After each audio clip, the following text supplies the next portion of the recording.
स्वतःला पोरके समजू नका. हे घर तुमचंच आहे, तुमचंच आहे हे घर. या या लेकरांनो या.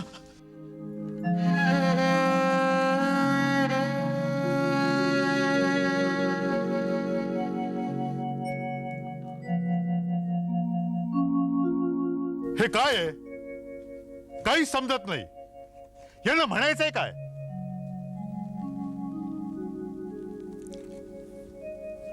पूर्वीच्या ब्रह्मवृद्धानं विठ्ठल पंतांना देहांत प्रायश्चित्त दिलं होतं. ते त्यांनी घेतलंही. तदनुसार त्यांच्या मुलांना सिद्धिपत्र मिळेल असं लिहिले यात. ते देहांत प्रायश्चित्त त्यांच्या पापक्षालनासाठी होतं. ही मुलं जन्मताच भ्रष्ट आहेत आणि भ्रष्टांना कोणतेही धार्मिक संस्कार करायचा अधिकार देता येणार नाही. ब्रह्मवृंदाने या गोष्टीचा गंभीरपणे विचार करायला हवा.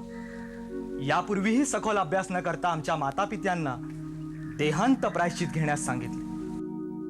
अरे काय बोलतोय का हा? हा कुठं बोलतोय? धर्मपीठापुढे बोलतोय, पैठणच्या धर्मपीठापुढे. याला काय? अरे हा समजतो काय?